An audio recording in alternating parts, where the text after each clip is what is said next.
Hello, night shift போகலாமா? Friday happens. Friday நொந்துட்டோங்க cab ஏறுறதுக்குள்ளே. ஃபஸ்ட்டு ஒரு கேப் வந்துச்சு. அது பார்த்தா நம்மளோட நம்பரே கிடையாது. அப்புறம் உள்ளே இருக்க ஆளுங்கலாம் நம்மளோட ஆளுங்க தான். அவங்க தான் சொன்னாங்க, இல்லை கேப் இந்த மாதிரி மாறி இருக்கு அப்படின்ட்டு.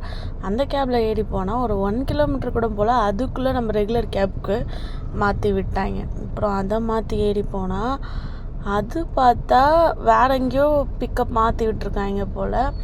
நம்ம 4:20க்கு போக வேண்டிய ஆஃபீஸ்க்கு இப்படி சுற்றிட்டு அந்த டிஎல்எஃப் வழியாக தரமணி போய் சுற்றிட்டு நம்மளை ஒரு 4:50க்கு ஆஃபீஸுக்கு கூப்பிட்டு போய் விட்டாங்க. குடுக்குன்னு ஓடி போய் லாகின் பண்ணிவிட்டு போய் ஒரு மோர் ஃப்ரெஷ்ஷாக குடிச்சிட்டு அதுக்கப்புறம் கீழே வந்து கொஞ்சம் நேரம் வேடிக்கை பார்த்துட்டு இருந்தேன். அதுக்கப்புறமேட்டு இன்றைக்கி நமக்கு டீம் லன்ச் ஒரு ரெஸ்டாரண்ட் கூப்பிட்டு போனாங்க.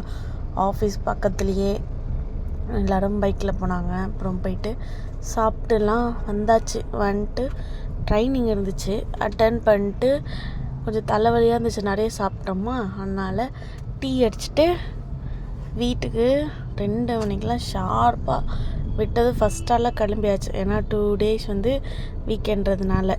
பாய்.